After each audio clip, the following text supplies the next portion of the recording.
Hello, ചൈനയിലെ പുതിയ വിശേഷങ്ങളിലോട്ട് എല്ലാവർക്കും സ്വാഗതം. ഇന്നത്തെ വീഡിയോയിലൂടെ ഞാൻ നിങ്ങളുമായിട്ട് പങ്കുവയ്ക്കുന്നത് ഞങ്ങൾ താമസിക്കുന്ന പ്രോവിൻസായ ചെജിയാങ് പ്രോവിൻസിലെ കെച്ചോ എന്ന് പറഞ്ഞ സ്ഥലം, അതായത് ടെക്സ്റ്റൈൽ സിറ്റിയിൽ നിന്നും ഹാൻചോ എന്ന് പറഞ്ഞ സ്ഥലം, അതായത് ചെജിയാങ് പ്രോവിൻസിൻ്റെ തലസ്ഥാന നഗരമാണ് ഹാൻചോ. അവിടെയാണ് ഞങ്ങളുടെ മകൻ പഠിക്കുന്നത്. അവൻ്റെ യൂണിവേഴ്സിറ്റിയിലോട്ട് ജസ്റ്റ് അവനെ കാണാൻ വേണ്ടി പോകുകയാണ്. അപ്പം അവിടോട്ടുള്ള കുറച്ച് പോകുന്നതിന് മുന്നേയുള്ള കുറച്ച് റൂൾസൊക്കെ ഞാൻ നിങ്ങളോട് പറഞ്ഞു തരാം. ഇപ്പം നമ്മുടെ ഓഫീസിൻ്റെ അടുത്ത് തന്നെയാണ്. ടോൾ ഗേറ്റ് എത്തി. നമ്മുടെ കാറിൽ ETC കാർഡ് ഉണ്ട് എന്നുണ്ടെങ്കിൽ നമുക്ക് ഈസി ആയിട്ട് ഇതുപോലെ ടോൾ ഗേറ്റ് കടന്ന് പോകാൻ വേണ്ടി കഴിയും. അങ്ങനെ ഞങ്ങൾ യാത്ര പോയിക്കൊണ്ടിരിക്കുകയാണ്. പിന്നെ ഇവിടുത്തെ നിയമത്തെക്കുറിച്ച് പറയുകയാണ് എങ്കിൽ ഇത് ഞങ്ങളിപ്പം പെർമിഷൻ എടുത്തിരിക്കുന്നത് സിറ്റിയുടെ ഉള്ളിൽ കൂടെ പോകാൻ വേണ്ടിയാണ്. 2 സ്ഥലത്തൂടെ പോകാൻ പറ്റും. ഒന്ന് ഹൈവേ കൂടെ മാത്രമായിട്ട് പോകാം, പിന്നെ ഒന്ന് സിറ്റിയുടെ ഉള്ളിൽ കൂടെ. അപ്പം കുറച്ച് കിലോമീറ്ററേ ഉള്ളൂ.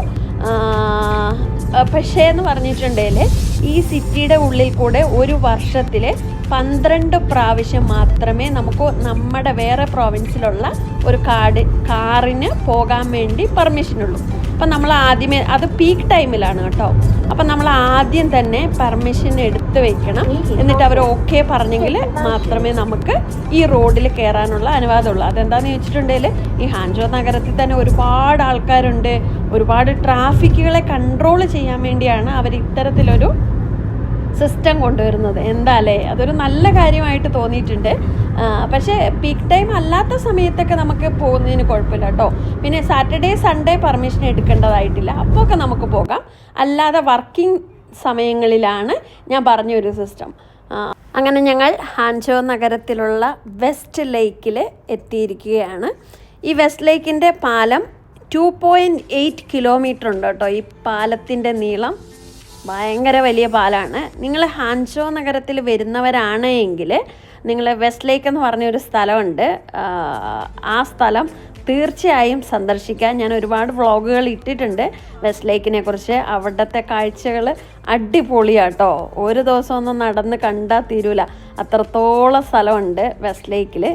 ഇതുണ്ടോ, 2.8 കിലോമീറ്റർ ഉണ്ട്. അങ്ങനെ ഞങ്ങൾ വെസ്റ്റ് ലേക്കിൽ കൂടെ യാത്ര ചെയ്തുകൊണ്ടിരിക്കുകയാണ്. ഇതിലൂടെ വരികയാണെന്നുണ്ടെങ്കിൽ 25 RMB മാത്രമേ ടോളുള്ളൂ കേട്ടോ. പിന്നെ ഈ റോഡുകളെ കുറിച്ച് പറയുമ്പോൾ ഒരു സൈഡിൽ, ഏറ്റവും അങ്ങേ സൈഡിലെ ഒരു വഴി വന്നിട്ട് ഇവർ ആംബുലൻസിനും അതുപോലെ തന്നെ പോലീസിന്, എമർജൻസി ആയിട്ട് പോലീസിന് അതിലെ പാസ് ചെയ്ത് പോവേണ്ടതുണ്ടെങ്കിൽ അതിനു വേണ്ടിയും ഒരു റോഡ് ഇങ്ങനെ ഒഴിച്ചിടും കേട്ടോ. അതൊരു നല്ല കാര്യമല്ലേ. ആംബുലൻസൊക്കെ പെട്ടെന്ന് നമുക്ക് എവിടെയെങ്കിലും ഒന്ന് എമർജൻസിക്ക് എത്തിപ്പെട്ടേണ്ടതായിട്ടുണ്ടെങ്കിൽ അതുപോലെ ഒരു റോഡിൽ കയറാൻ പാടില്ല എന്നുള്ള ഒരു റോഡുണ്ടെന്നുണ്ടെങ്കിൽ അതൊരു നല്ല കാര്യമായിട്ട് തോന്നി. നിങ്ങളും അത് നോട്ട് ദ പോയിന്റ്. പിന്നെ നിങ്ങൾ നോക്കിക്കേ, ഇവിടുത്തെ വണ്ടികളൊക്കെ എത്ര അച്ചടക്കത്തോടു കൂടിയാണ് പോകുന്നതെന്ന്. വലിയ ബഹളങ്ങളോ ഹോണടികളുടെ ബഹളങ്ങളോ ഒന്നുമില്ലാതെ എല്ലാം അച്ചടക്കത്തോടു കൂടി പോകുന്ന കാഴ്ച കാണാം. പിന്നെ മേലക്കൂടെ ഇതുപോലെ ഒരു പാലം കൊടുത്തിട്ടുണ്ട്. അതിലെ ആൾക്കാർക്ക് അങ്ങോട്ടും ഇങ്ങോട്ടും ക്രോസ് ചെയ്യാനുള്ള സൗകര്യങ്ങളും കൊടുത്തിട്ടുണ്ട്. എല്ലാ സ്ഥലങ്ങളിലും അവർ മരങ്ങൾ ഇതുപോലെ വെച്ച് പിടിപ്പിക്കാനുള്ള ആ ഒരു ഇതും കാണിച്ചിട്ടുണ്ട്. കാരണം എന്നാന്ന് വെച്ചിട്ടുണ്ടെങ്കിൽ എത്രയൊക്കെ ബിൽഡിങ്ങുകളുണ്ട് എന്നിരുന്നാൽ പോലും അവിടെയെല്ലാം മരങ്ങളെ അതുപോലെ തന്നെ അവർ പരിപാലിച്ചു പോകുന്നു എന്നുള്ളൊരു കാര്യം എടുത്തു പറയേണ്ടതായിട്ടുണ്ട്. പിന്നെ ഇവിടെ ഇപ്പോൾ ഒരുപാട് ഇലക്ട്രിക് വണ്ടികൾ ഇറങ്ങിയിട്ടുണ്ട്. ഏതെല്ലാം തരത്തിലുള്ള ബ്രാൻഡാണെന്നറിയോ.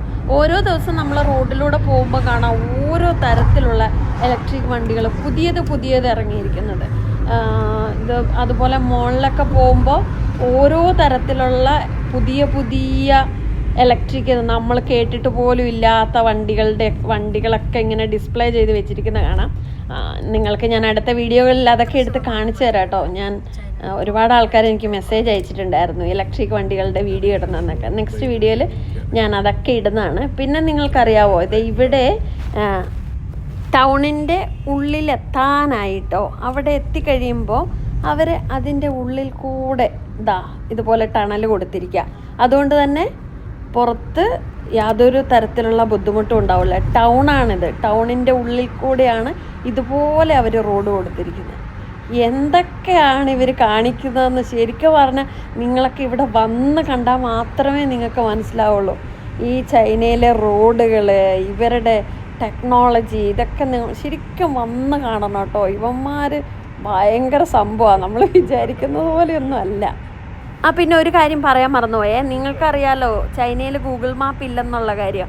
അപ്പോൾ ചൈനയുടേതായ സ്വന്തമായിട്ടുള്ള മാപ്പുകളുണ്ട്. ബെയ്തു മാപ്പ്, ടെൻസെൻ്റ് എന്നൊക്കെ പറഞ്ഞ മാപ്പ്, അതാണ് ഇവിടെ കൂടുതലായിട്ടും ആൾക്കാർ ഉപയോഗിക്കുന്നത്. അപ്പോൾ ഈ ബെയ്തു മാപ്പിൽ കറക്റ്റായിട്ട് നമ്മുടെ സിഗ്നലിൽ എത്ര നമ്പർ ഉണ്ടെന്ന് അതുവരെ ഇതിനകത്ത് കാണിക്കും കേട്ടോ. ഭയങ്കര കറക്റ്റായിട്ട് നമുക്ക് സിഗ്നലിലോട്ട് നോക്കേണ്ട ആവശ്യം പോലും ഇല്ല. നമ്മുടെ മൊബൈലിൽ ഇതിനകത്ത് തന്നെ നോക്കിയാൽ തന്നെ മതി, കറക്റ്റായിട്ടോ. പക്ഷേ ആപ്പിൾ മാപ്പൊന്നും അത്ര കറക്റ്റില്ല, പക്ഷേ ഇത് ഭയങ്കര കറക്റ്റാണ്. അങ്ങനെ ഞങ്ങൾ മകൻ്റെ യൂണിവേഴ്സിറ്റിയിലെത്തി. അവന് പിന്നെ മുഖം കാണിക്കാൻ താല്പര്യമില്ലാത്തത് കൊണ്ട് അവൻ കുനിഞ്ഞ് നടക്കുകയാണ്. എന്നാലും അതിനുശേഷം ഞങ്ങൾ അവിടെ കൂടെ ഫുഡ് കഴിക്കാൻ വേണ്ടി പോയി. ഞാൻ ഫുഡൊക്കെ കൊണ്ടുവന്നായിരുന്നു, പക്ഷേ അവന് ചൈനീസ് ഫുഡ് തന്നെ വേണമെന്ന് പറഞ്ഞുകൊണ്ട് ഞങ്ങളവിടെ ഒരു റെസ്റ്റോറൻറ്റ് ഏരിയയിൽ വന്നതാണ്. അവന് ഇഷ്ടമുള്ള ഫുഡ് തന്നെ കഴിക്കാമെന്ന് വിചാരിച്ചു. അവന് ചൈനീസ് കഴിച്ചപ്പോൾ അവന് ചൈനീസ് തന്നെ ഇഷ്ടമുള്ളൂ. അങ്ങനെ ഞങ്ങൾ ചൈനീസ് ഫുഡ് കഴിക്കാൻ വേണ്ടി പോയി. കുറേ ഫുഡൊക്കെ അങ്ങനെ അവന് ഇഷ്ടമുള്ള സാധനങ്ങളൊക്കെ ഞങ്ങൾ ഓർഡർ ചെയ്തു. ഞങ്ങൾക്കെല്ലാം നല്ല ടേസ്റ്റൊക്കെ ഉണ്ടായിരുന്നു കേട്ടോ, ഇഷ്ടപ്പെട്ടു.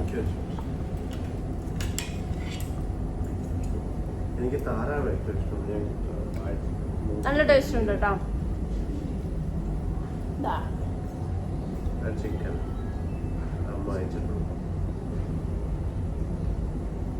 അങ്ങനെ ഞങ്ങൾ ഫുഡെല്ലാം കഴിച്ച് മകൻ്റെ കൂടെ കുറച്ച് സമയമൊക്കെ സ്പെൻഡ് ചെയ്ത് അവിടെ നിന്ന് ഞങ്ങൾ തിരിച്ച് ഞങ്ങളുടെ കെച്ചോ നഗരത്തിലോട്ട് പോയിക്കൊണ്ടിരിക്കുകയാണ്.